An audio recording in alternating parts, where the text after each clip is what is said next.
Hello, I'm welcome to Conversations with Sarah. I'm Sarah from SRTT and I help busy people make self-care a priority. Today I am joined with Claire from Plymstock Reflexology. Hello, Claire. Hi, Sarah. Thank you so much for joining me. I'm really excited to speak with you about reflexology today. I don't know if you want to talk a little bit about yourself first, to introduce yourself. Yeah, sure. So I lived in Leicester all my life until 4 years ago when we moved to Plymouth, and then I trained to be a reflexologist. It's something I've wanted to do all my life, but I've got 5 children, so it's until they sort of get to an age where they're a bit independent and you can commit to doing a course, then it had to wait. But yeah, exactly. I've got 5 children. I've got 2 of them living with me here in Plymouth, me and my husband, and 3 children that are independent. One of them lives in China. Wow, So amazing. yeah. Okay, me, so really. yeah, so we are, as I said, we're going to talk a little bit about reflexology today. So for the people out there who may have never even heard of reflexology before, what is reflexology? Right, so reflexology is mostly done on the feet, but it can also be done on the hands, on the ears, on the face, and it's basically the body sort of, if I'm talking from the foot perspective, the body is mapped out on the feet, so each part of the foot represents a different part of the body, and we apply pressure to different parts to help to rebalance the body, so it sort of enables the body to self-heal.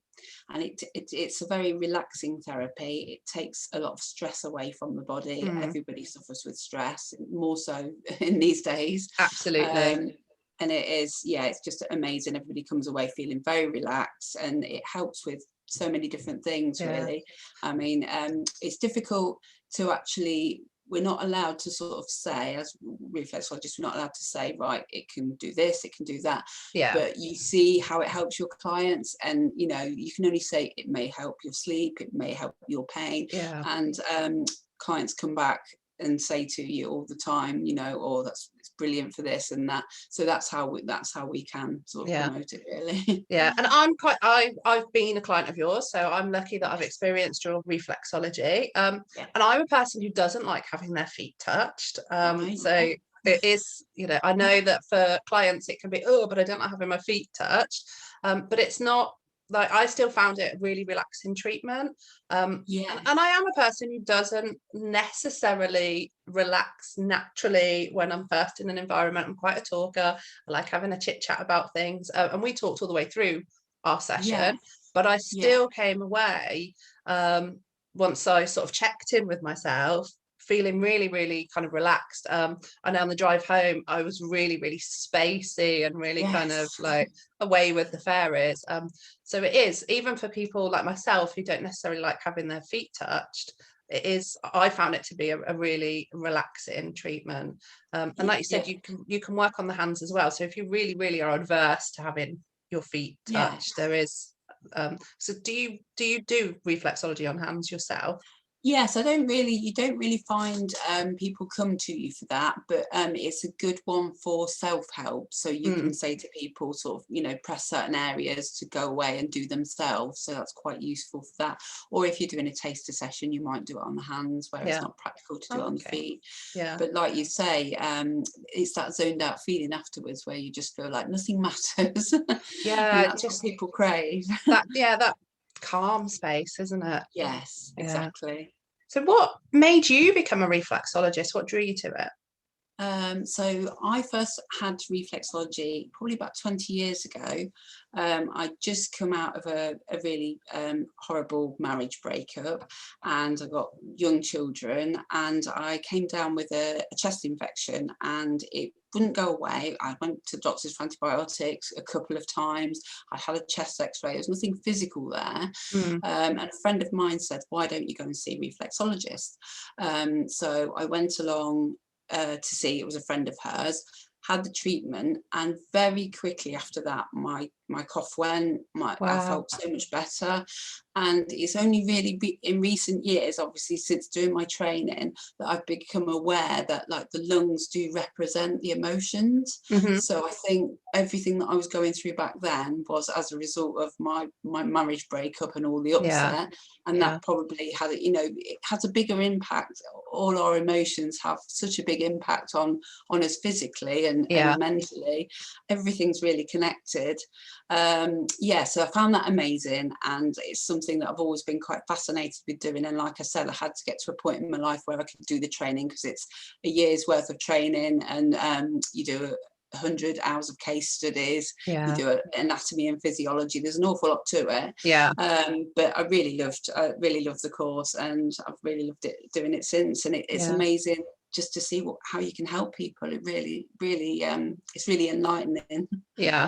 And it's really interesting, because I also work with the philosophies that the body holds the emotion, and that, you know, the symptoms that we're experiencing is the body communicating kind of, you know, our needs, our unmet needs, and perhaps our traumas and things. So I am interested in the perspective of reflexology of that, and that using those pressure points on the feet, how it enables the body to release that energy and to self-heal. It's so interesting. Absolutely. And as you know, you look into all of these therapies, there's so many that have got this philosophy. There has to be some truth in it, and most of us, until we're in that sort of situation or come and stumble across a therapy, we don't make that connection, do we? So no, absolutely not. You know, there's, you know, even though it's widely spread now, it's still getting the word out to people just how, you know, I say to people, just give it a try. And people are amazed. And like you said about not liking people to touch your feet necessarily, people often ask that, oh, will it tickle? No, it doesn't tickle. It's a different sort of pressure. And people often find if they just give it a go, they actually love it. You know, people are converted very easily. But like you say, they don't always make that connection, that what they're going through, their emotional side, the stress they're going through, has that impact on their body. They don't make that connection until they see some changes. It's not something we learn, is it, until we learn it through experience, really. Exactly. So what, I know you can't make medical claims and you can't sort of say reflexology will cure, but what kind of things in your experience of working with clients have you found that you've been able to help people with? So people come to me with a variety of different issues. So things like people going through the menopause, or suffering with PMT, because our hormones can be out of balance a lot of the time. Reflexology can really help with that. In fact, I found that myself when I started doing my training. I was at the start of going through menopause, and I had really awful symptoms, and actually sometimes just the drive to Exeter to do the training, I thought, oh, I won't be able to do this, I'm not feeling great. And I'd have a treatment every time, because we'd work on each other. And it really helped me, definitely really helped to sort of balance everything out for me. Just having that regular monthly treatment really just kept everything in line. So that's hormones, but then also a lot of issues, like people come with back problems, hip, shoulder, you know, aches and pains. It's really good, you know, it can really help with pain, and just to get everything sort of taking like inflammation out of the body. That's one of the big things, really. And just by reducing stress in the body, that calms everything down. It allows you, so if you've got digestive problems, it allows them all to just calm down.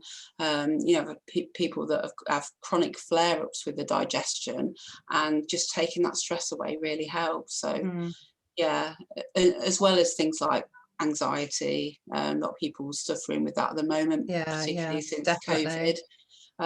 So you know, they really help. It really helps them, even while they're just in the chair. They can say, oh, I can feel that feeling of anxiety that they carry just lifted. So it's brilliant to be able to help in that way. And we've talked a little bit before that, you know, you've been quite busy through lockdown, and you've been doing some training and some services. So what sort of things have you added in, you know, because hopefully some local people are listening and they might think, oh, I can go see Claire. Yes. What new Yes. things are you adding into your treatments and your therapy Yeah. practice? Yeah, so I've used lockdown as a chance to do some more CPD. I did a facial reflexology online course. We did a practical online as well, because, you know, the tutors there watching you. I've had to do it all on my husband, of course, over lockdown. So he's been a very lucky man. Yeah. Facial reflexology, which helps to release stress and emotion in the face, also can help with lots of sort of conditions like migraines and Bell's palsy, that sort of thing. Also incorporating that, there is a zone facelift treatment which helps over a 12-week program, can help rejuvenate the face. So that's the facial reflexology. And then more recently I've done reflexology lymph drainage, which is an award-winning, Sally Kay was the reflexologist that sort of came up with it, and it was primarily discovered because they were trying to help secondary lymphedema, which is a condition that a lot of people that have had breast cancer surgery, where they've had the lymph nodes removed, and they find they've had a swollen arm because of it, and it really helps with that. It's been amazing. Also, because it's reducing inflammation and helping the lymph to get going again, it helps with a lot of different other things, such as fibromyalgia. Yeah, that is, as you're talking, I'm thinking that would be perfect for me, because I know with the fibromyalgia that you know, the lymphatic system can be a little bit sluggish. Yes, exactly. And that would be really helpful. Yeah, it's basically sort of getting it going again, and because we don't have much to help the lymph like we do with our circulatory system, so it is amazing for that, and I can't wait to get started. I've already got my case study lined up ready for when I can reopen. So once I've got that completed, I'll be offering that as well. So I'm just really looking forward to when I can start again. I bet your clients can't wait either. I do see. I'm already, because I provisionally booked in from the 12th of April. Hopefully we can get the go ahead then, and that week's already looking quite fully booked. So yeah, I think people have been really missing do all sorts of things, haven't they? Any sort of things that can make them feel better. And also I think during COVID, people are now sort of taking responsibility for their own health a bit more and being quite proactive about it. I found when I reopened, when we could, during last year, I was inundated, really, much busier than I had been previous to COVID. So I think the lockdowns have helped people sort of connect a little bit more with what they need, and sort of having that forced break, that forced pause for those of us that were put on furlough or forced to not be able to open our services, and we've really had to sort of stop, haven't we, and pause and kind of think, what is life? How do I look after myself? And then the flip side, we've got, the essential workers that have had to kind of plow through and carry on, are kind of realizing that I need some self-care, I need some support to look after myself. So it's, I don't want to say good, but it has enabled people to reflect and reevaluate how we're living our lives, and are we looking after ourselves in the way that we need to do so. So I think it's brilliant, and that people are reaching out and connecting with therapists, and part of the reason that I started this platform, so that people who are now kind of looking out there and thinking like, how do I look after myself, because it's a societal shift, isn't it? We're very busy, we're often, we're busy being busy, and we haven't necessarily taken that time out to look after ourselves. So now I want people to be able to think, what is this thing, how do I find it? If people aren't local to Plymouth are listening, what would you sort of recommend to them if they're looking to work with a reflexologist? Is there things they need to look out for, or? Well, I'm a member of the Association of Reflexologists, so if you look them up online, they have a Find a Reflexologist, so they're all qualified, insured reflexologists that haven't just done a very short course. They are properly qualified. It's people that have you know, that because you for know the that they're insured and you accreditation. know that they're going to Yes, be exactly. So if you offering look on their page, you safe should treatments. find somebody local to you. Yeah, Perfect. definitely. I probably will ask you to ping me the link over to that, and I can pop that in Yeah, the sure. description of this so people can find it quite easily. Yeah.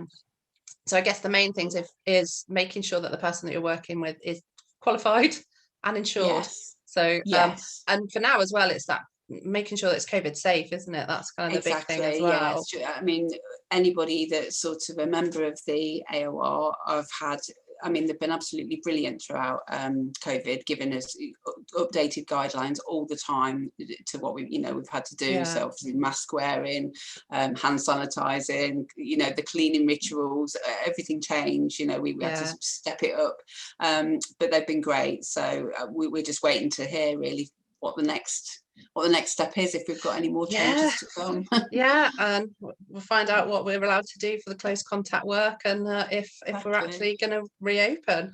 So hopefully you'll be back open on the 12th of April and ready to take clients in. Yeah, I can't wait. And hopefully the people that have listened today kind of got a little bit more of an idea about what reflexology is and how it can help and how to get in touch with somebody. Yeah, I hope so. So that feels like we're at a place to finish. Does that feel okay for you? Yeah, that's great. Thank you so much for being my guest today and talking to me about reflexology. It's been really interesting, and it's good to kind of get to see your face a little bit. We haven't talked for a little while. So thank you very much. Thank you. Oh, thanks for having me, Sarah.